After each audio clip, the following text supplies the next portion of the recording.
বাসার ভিতরে গিয়ে চাঁদাবাজি করতেছে, সেটা নিয়ে কিন্তু অন্য কোনো দল কখনোই কোনো কথা বলতেছে না। তার মানে এই চাঁদাবাজদের পৃষ্ঠপোষকতায় সরকার নীরব রয়েছে বলে আমরা মনে করি। দেখেন, এই যে গুলশানের ঘটনা, বৈষম্য বিরোধী ছাত্র আন্দোলনের সমন্বয়করা বাসায় বাসায় গিয়ে চাঁদাবাজি করতেছে, এটা নতুন কিছু নয়। এটা একটা গ্রুপ যারা সারা বাংলাদেশে চাঁদাবাজি করে, দখলদারিত্ব করে এবং সেটাকে বিএনপির উপরে দায়ভার চাপাই দিতে চায় বিভিন্ন সময়।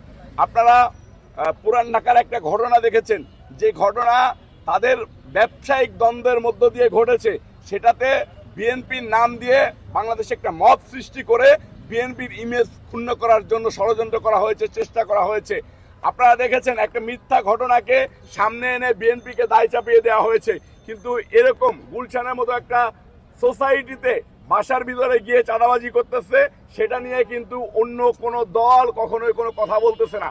তার মানে এই চাঁদাবাজদের পৃষ্ঠপোষকতায় সরকার নীরব রয়েছে বলে আমরা মনে করছি।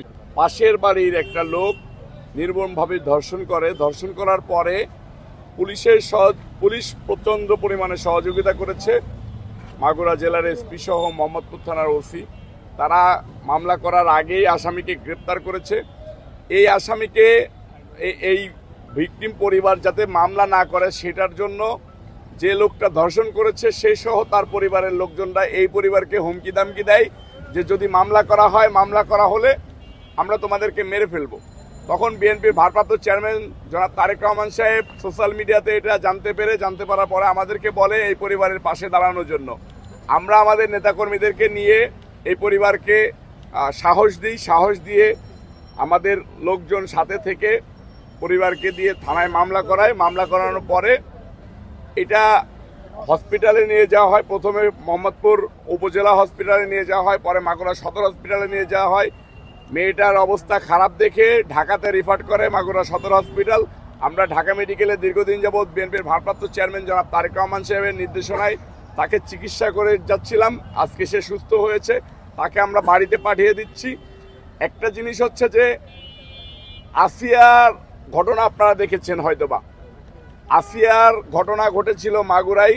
সেখান থেকে আসিয়াকে আমরা ঠিক একইভাবে ঢাকাতে এনে চিকিৎসা করিয়েছি। আমরা তখন দেখেছি আসিয়ার বেলায় যে যখন বিএনপির ভারপ্রাপ্ত চেয়ারম্যান জনাব তারেক রহমান সাহেব চিকিৎসার দায়িত্ব নিয়েছিলেন, চিকিৎসা করিয়েছিলেন, তখন বিভিন্ন দলের নেতারা গিয়ে ফটো সেশন করেছিলেন। আমরা জ্যোতি বিশ্বাসের বেলায় কিন্তু সেটা দেখি নাই যে জ্যোতি বিশ্বাসের সাহায্য সহযোগিতার হাত বাড়িয়ে দিয়েছে বিএনপির ভারপ্রাপ্ত চেয়ারম্যান জনাব তারেক রহমান সাহেব ছাড়া আর কেউ হাত বাড়িয়ে দিয়েছে আমরা এরকম কাউকে দেখি নাই। রাজনীতি হোক মানবতার সেবায়, রাজনীতি হোক সাধারণ মানুষের জন্য, রাজনীতি হোক মানুষকে ভালো রাখার জন্য, রাজনীতি না হোক ফটো সেশনের জন্য। আমরা সেটা চাই। আমরা চাই যে জ্যোতি বিশ্বাস বাড়িতে যাচ্ছে তার পরিবারের সম্পূর্ণ নিরাপত্তা দিক প্রশাসন, যেরকম জ্যোতি বিশ্বাসের পাশে দাঁড়িয়েছিল মাগুরা প্রশাসন। মাগুরা শুধু পুলিশ প্রশাসনই জ্যোতি বিশ্বাসের পাশে দাঁড়িয়েছে, আর কোনো প্রশাসন কিন্তু জ্যোতি বিশ্বাসের পাশে দাঁড়ায় নাই। একবারের জন্যও কোনো সংস্থার লোক জ্যোতি বিশ্বাসের বাড়িতে যায় না, জ্যোতি বিশ্বাসের পরিবারের কোনো খোঁজখবর রাখে নাই। এটা সরকারের গাফিলতি বলে আমরা মনে করতেছি।